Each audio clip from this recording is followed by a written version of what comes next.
Bayern have officially become the first team at this FIFA Club World Cup to beat a South American team. Wow, it has happened. And that's probably a credit to South American teams because so far they've been shelling it at the Club World Cup. They've been beating teams, they've been winning convincingly, they've been drawing games, but one thing they haven't done up until last night was losing a game of football at this FIFA Club World Cup. Shout out to everyone who stayed up to watch this one. This is the match reaction to Bayern Munich against Boca Juniors. Shout out to everyone tuning in. You know the face, you know the name. Welcome back to the channel. So yeah, I appreciate you guys tuning in and getting involved, man. Really appreciate that. Trust me, it's a job to stay up all night and watch these games, but we're here, man. This is what we do it for. You know, we love the game. I love the game. And you guys know me. You know, whenever there's good football on, it doesn't matter what time it is. I will watch it and I will react to it. Obviously, after the game, I had to go straight to bed because I was just completely knackered.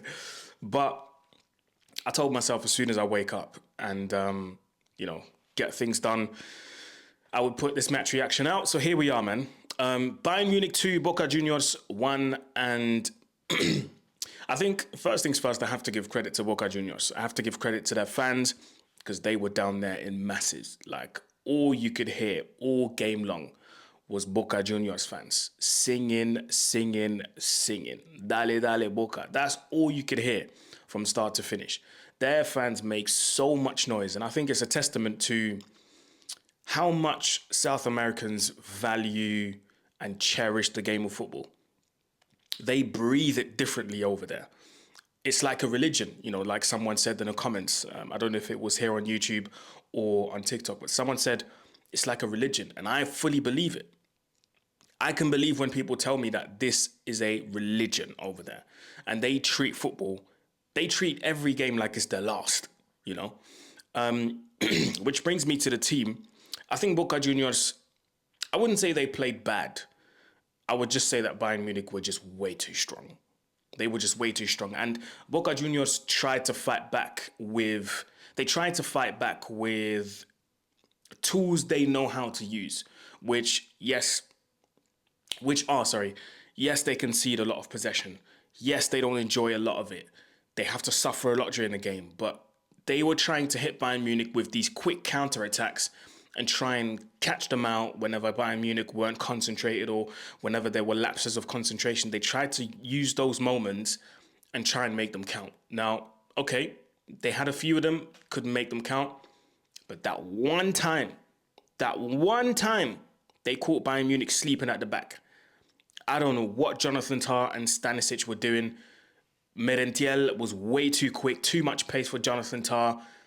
Stanisic comes flying in, another mistake. If there's one thing you should not do as a defender, and I've never really played central defender like that. I've played right back a couple of times when I was playing back in the day, but even then, the gaffers and, you know, the coaching staff were always telling me, in a counter-attack, especially a counter-attack that quick, do not fly in.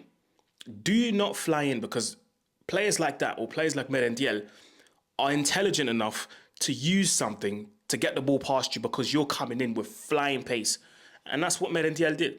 Stanisic comes flying in from the left-hand side. Merentiel just pushes the ball to the side, rounds Stanisic, and then just slots it in to make it 1-1. And that was a perfect counter-attack.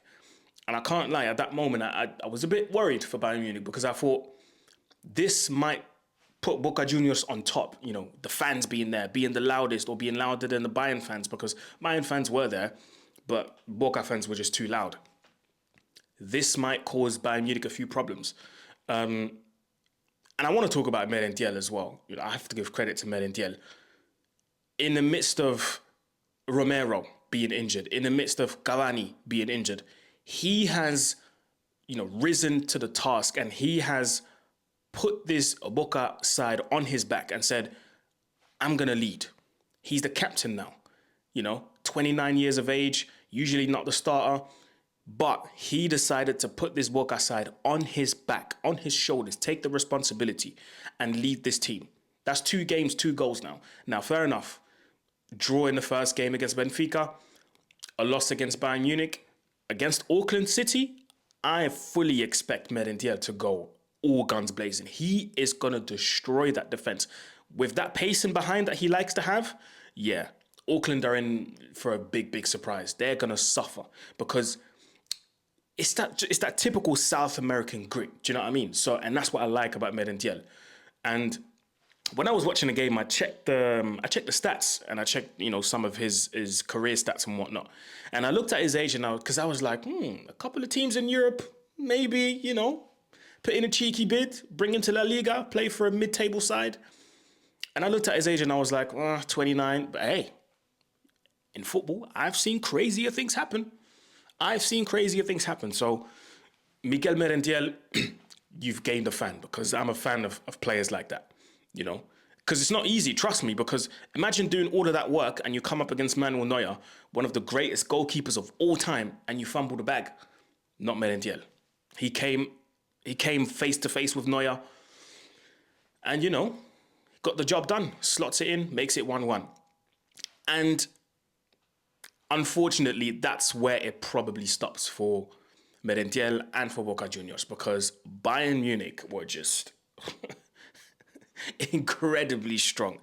That, ladies and gentlemen, was the true difference between European football and other teams in this competition specifically. I mean, Bayern Munich absolutely, especially in the first half. Second half was a bit different because obviously Boca got their goal. They're a bit more feisty. They got a bit more into the duels, got a bit more fouls in here and there. They were a bit more aggressive, even though they were in the first half as well. But in the first half, Bayern just absolutely suffocated Boca. Like, it was a nightmare for Boca. The amount of times, and this is where tactically I've got to give massive, massive credit to Vincent Kompany because the tactics he put in place absolutely suffocated that Boca defense. The amount of times, and this is why I'm going to talk about Michael Elise a little bit. The amount of times diags were being played to Michael Elise on the right-hand side. And his ability in itself is crazy. Dribbles, and he himself attracts two players to begin with. And whether it was Elise on the right, whether it was Kingsley Coman on the left, as soon as they get the ball, that was like a trigger for either Guerrero on the left-hand side, and Konrad Laimer on the right-hand side to just tuck in and be that man to make the run. And because both of those wingers attract two players anyway, that left a whole left side, a whole right side for Guerrero to run in, for Konrad Laimer to run in. I lost count of how many times Konrad Laimer did an overlap, but inverted. It was crazy. Bayern Munich were toying with these guys. They were just way too strong. They were just way too strong. The first goal actually comes from a cross. Was it from Konrad Laimer? Or from a corner kick from Kimmich? I can't remember. But anyway, the cross comes in. Kingsley Coman manages to get a touch to it, but it ricochets off a Boca Juniors defender's leg. Harry Kane, right place, right time. Toe poke with his left foot. Slots it in to make it 1-0. Textbook Harry Kane. Striker's goal. Can't argue with that. Then obviously Bayern Munich concede the equaliser in the second half. Then Bayern Munich come back in the second half and they turned up the heat a little bit more. They turned up the heat, created more chances. And the second goal, bit of a scuffle in the box, but the ball lands with Harry Kane. And this is where I've got to praise Harry Kane as well, because as much as he's a goal scorer, he is very much at the service of his teammates. And he's so aware of where his teammates are. He's so aware of what he has to do off the ball sometimes. Yes, he's there to score goals, but Harry Kane is so unselfish whenever he plays for Bayern Munich. Always thinks about his teammates as well as himself. Lays it off to Michael Elise. Michael Elise with his left foot, bottom left corner, scores to make it 2-1. And it's one thing to just lay it off to your teammate, but Harry Kane said it in the post-match interview as well. He made sure he laid it off to Elise's left foot, because if he lays it off to his right foot right there and then just in front of him, Elise probably scuffs it and it probably goes wide or the goalkeeper saves it. So he made sure he laid it off to his left because that's a stronger foot to make it 2-1. So When it comes to man of the match, I was a bit hesitant. I know the zone gave it to Harry Kane, but I would have given it to Michael Olise, man. Michael Olise has quickly turned out to be Bayern Munich's best player. In my opinion, he was Bayern Munich's best player over the course of the season. And he's on course to do the exact same this season. He is so important, such an important part of the way Bayern Munich play. And it's just, if I was a right back, that would be a joy to play with someone like Michael Olise, because as soon as he gets the ball, he attracts two defenders with him because they know we need to double up on him. But then they forget that somebody else, Konrad Laimer, doing the overlap or the inverted overlap. Like, it is a joy to watch this Michael Olise guy play, man. And obviously, in the first game, the whip on the hat-trick that he scored was absolutely incredible. Like, he can score goals like that. Against Boca, it was a bit more difficult because obviously, defensively, they were set up a bit better. But still, he was causing problems, man. He was causing all sorts of problems. Now, when it comes to the wingers, I know that Bayern Munich have a bit of an issue because, you know, they're trying to bring someone in. There was talks of Nico Williams. He rejected Bayern Munich twice. There's talks of Karol Mitoma. There's talks of Rafael Leao. There's talks of Cody Gakpo. So they need to find someone to play on that left-hand side because I don't think Kingsley Coman will be the starting left-sided winger to go into the 25-26 season. In fact, I actually think Coman will leave, you know. Leroy Sane is on his way out. I don't actually know why he played last night because he already signed for Galatasaray. But anyway, yeah, maybe that's just an arrangement they have.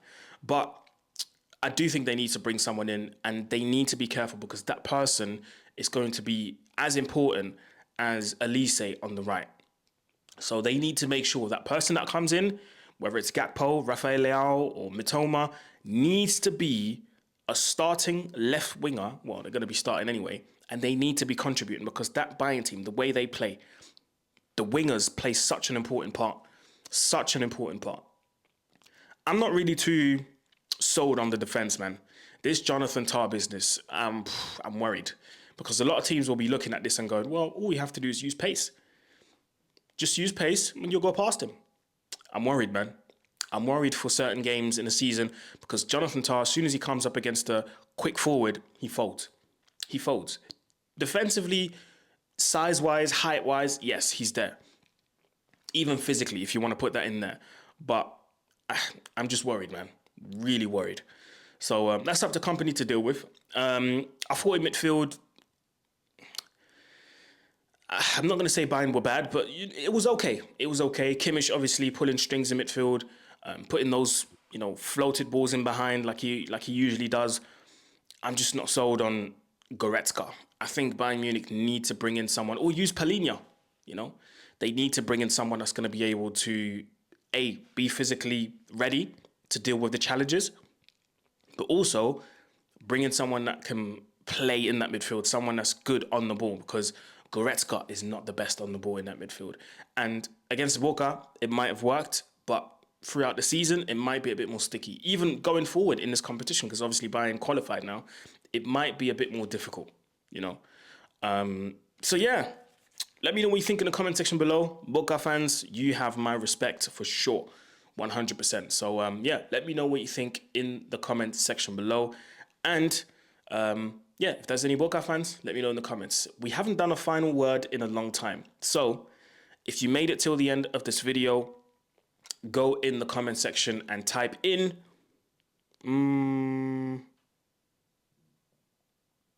Dale Boca, even though they lost. Let's give them some credit.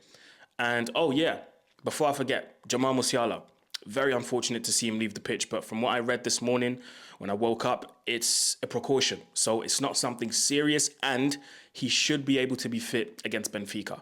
Now, if I was company, I wouldn't risk it because Bayern, they're already through. They're probably going to rotate in the third game, even though company said he doesn't like the word rotating.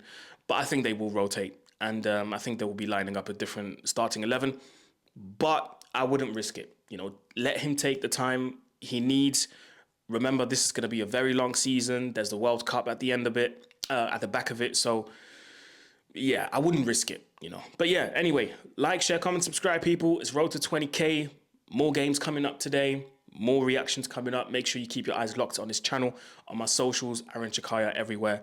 TikTok, Facebook, I'm not even active on Facebook like that, but yeah, TikTok, Facebook, Twitter, and Instagram. There we go.